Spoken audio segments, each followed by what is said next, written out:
Hey, I'm Linda. Thanks for joining me this morning. In our quiet suburban neighborhood, my days always start the same. I make breakfast for my son, Danny, before he heads off to school. My husband, Tom, is usually already on the phone by then, laughing too loudly at whatever crisis his sister, Rachel, is having. This particular morning, the sun hadn't even fully risen yet, but there was Tom, coffee in one hand, phone in the other. Rachel was ranting about her car breaking down again and how she needed help with that, plus more money for her boys' never-ending activities. I've got your back, Ra. Let me see what I can do, Tom said, eager to please. I glanced at Danny, sitting quietly, eating his cereal as if he was trying to make himself invisible. It broke my heart to see him like that. When Tom finally hung up, I tried once more to bring up something that had been weighing on me. Danny's been really interested in that summer coding camp. It would be great if we could look into it for him. Tom barely looked up from his phone, scrolling through his messages.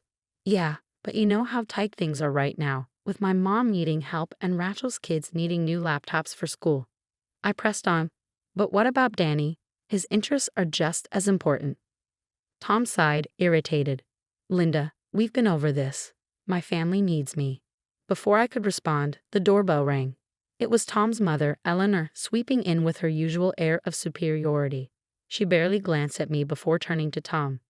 Darling, you won't believe the morning I've had, she began, but I had already tuned out. I focused instead on packing Danny's lunch, feeling the familiar hollow ache in my stomach. This was the same cycle every day. Eleanor and Rachel calling with their emergencies, and Tom rushing to their rescue.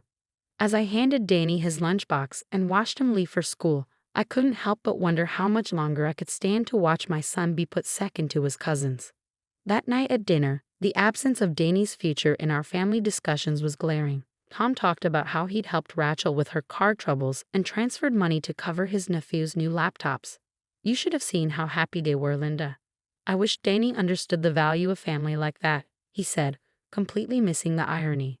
My fork paused in midair. Family includes Danny, Tom. When's the last time you did something just for him? Tom frowned, clearly not expecting the challenge. He's fine. He doesn't need constant hand-holding. In that moment, it hit me. My husband's family was his priority. And somehow, Danny and I had become background characters in the drama of their needs. After dinner, Tom retreated to his office, mumbling something about managing funds for his mother. I sat at the kitchen table, staring at the uneaten food, the cold clarity of my situation settling in. I was alone in this, but I was determined to change it for Danny and for myself. The next steps wouldn't be easy, but as I cleared the dishes, I knew one thing for sure. I wouldn't let my son be forgotten. Not anymore. Later that evening, I logged into Danny's college fund account, something I always did with a sense of pride. But today my heart sank. The numbers didn't add up. Thousands of dollars were missing. Frantically, I double-checked, hoping I'd made a mistake. No such luck. I confronted Tom. You gave his college fund to Rachel's kids. Babe, they needed it for school. It's a good investment in their future. And what about Danny? His future doesn't count. Come on, it's not like that. He's smart. He'll figure something out. Family helps family. That's just it, isn't it? Tigu, Danny isn't family enough to deserve his own savings. Tom shrugged, feeling my anger. I'm doing my best here. No, you're doing what's easiest. You're avoiding conflict with your mom and sister by sacrificing your own son. The silence that followed was thick and uncomfortable. Tom's avoidance was answer enough. It was up to me now. Danny needed someone in his corner, and that someone was going to be me. A few days later, I found myself sitting in a local coffee shop, chatting with a mom whose son attended the same expensive private school as Rachel's kids. What started as casual talk about school fundraisers quickly turned into a strategic gathering of information. So the school is pretty selective with scholarships, huh? Must be a hefty tuition. Oh, absolutely. It's outrageous. But some people get creative with funding. Creative? How so? She leaned in slightly, lowering her voice. Well, you didn't hear it from me, but there's been talk, she said, lowering her voice. Some parents funnel money through different accounts, even for scholarships. There's a lot of politics involved. Politics. That word echoed in my head. Tom's family helps family suddenly seemed like something much darker, part of a system built on manipulation and secrecy. I thanked her for the chat, my mind racing. That evening, I found myself at the school, posing as a prospective parent interested in scholarships. The admissions director, a sharply dressed woman with a polished smile, was more than willing to explain their prestigious program. How do most families manage the tuition? I asked, trying to sound casual. We offer a variety of scholarships, some based on need, others on merit, and of course, there are private donations. Private donations? I probed. Yes, some of our benefactors are very generous. It allows them to give back and support the community. It's all very discreet, of course. Discreet. There it was again, the secrecy. It was clear there was something beneath the polished surface, a system designed to control through financial dependency. This was about more than money. It was about influence. As I left with brochures, a new sense of purpose filled me. If Tom and his family were part of this game, they weren't just risking Danny's future. They were part of a machine manipulating far more than just college funds. On the drive home, the streetlights blurred as scenarios raced through my mind.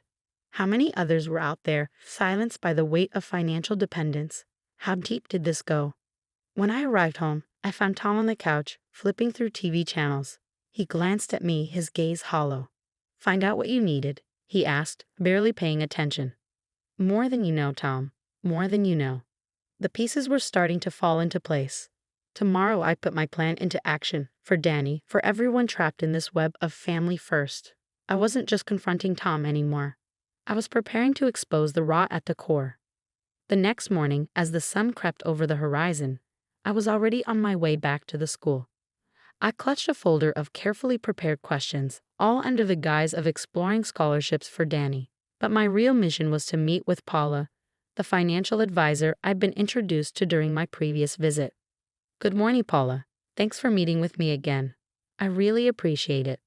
"My pleasure, Linda. I know how stressful it can be figuring out school funding. What can I help you with today?" "Well," I began. Lowering my voice, I heard from a few parents about the possibility of managing funds creatively here. I was wondering. Paula leaned in slightly, her voice dropping to a whisper. "It's not something we openly discuss, but yes, there are certain avenues we can explore, depending on your needs. I'm interested in scholarships, or maybe something a little more discreet. I'm not sure how it all works." She nodded and pulled a thick folder from her drawer. "Let's see what we can do for you. It's all about finding the right fit for your situation." As she flipped through the documents, I noticed names and figures, a trail of breadcrumbs. "So all these contributions go directly to the students?" "Mostly, yes. But in special cases, funds are managed through a third party. It could be a parent or an aunt or uncle, like a trust of sorts." "Exactly," she confirmed. "Bingo. And these trustees, could I see who they are, just for reference?" Paula hesitated, then pulled up a digital ledger on her screen. I scanned it quickly, and there it was, Rachel's name, not her son's, handling significant sums of money. "That's interesting," I murmured, filing the information away. As the meeting wrapped up, Paula mentioned something that made my pulse quicken.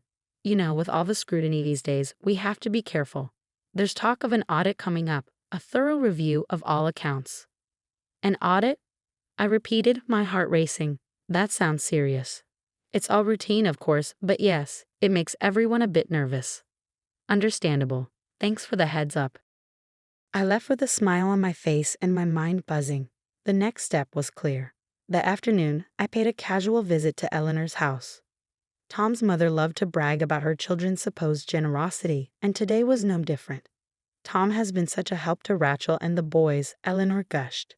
"He's got such a generous heart. Our family always takes care of each other." "I heard the school might be having an audit soon," I said, as innocently as I could. "It's great that everything's so transparent, isn't it?" Eleanor froze, her cup of tea halfway to her lips. "An audit? But why?" "Oh, I'm sure it's just routine. Audits are good for peace of mind, making sure every dollar goes where it's supposed to." I could see the worry creep into her expression, the seed of doubt firmly planted. "Well, yes, I suppose I'll mention it to Rachel. Probably for the best." As I left Eleanor's house, I could feel my plan coming together. The mention of an audit would spread through Tom's family like wildfire, and with Rachel and Tom's shady financial dealings, Panic was inevitable. The next morning, I was in the kitchen when the phone rang. The caller ID showed the school's number. My heart skipped a beat. "Good morning, this is Paula from the school. We've started a preliminary review of our accounts, and while it seems there might have been some irregularities." "Really? That sounds concerning," I said, feigning surprise. "Yes, we've received a few anonymous tips. We're looking into everything very thoroughly." "That must be a huge hassle." "It is, but it's necessary. We take the integrity of our funding very seriously." I could almost hear the sweat forming on her brow through the phone. The trap was set, and now I just had to wait for it to spring. Hours later, as I was watering the plants, Tom burst through the door, his face flushed with a mix of anger and confusion. Eleanor followed closely behind, wringing her hands, her usual composure replaced by an unmistakable worry. "Linda, what have you done?"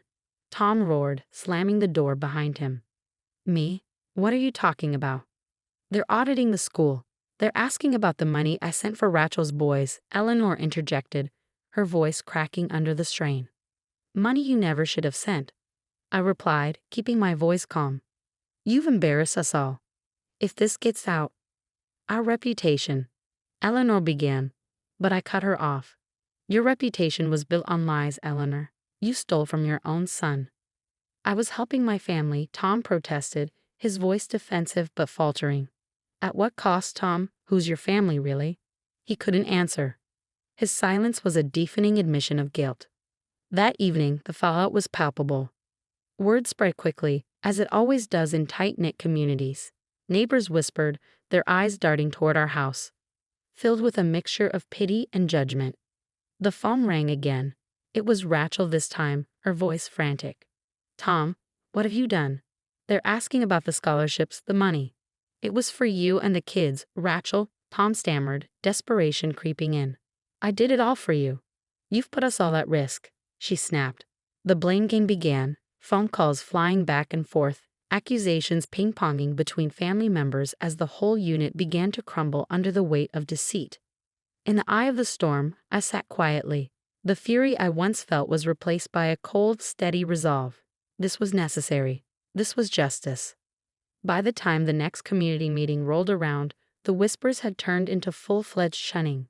As Eleanor, Rachel, and Tom walked into the room, people visibly distanced themselves, moving away, leaving empty spaces around them. The isolation was stark and unmistakable. "See what you've done," Eleanor hissed at Tom, her voice venomous as they sat down. "I did what I thought was right," Tom muttered, but his voice lacked conviction.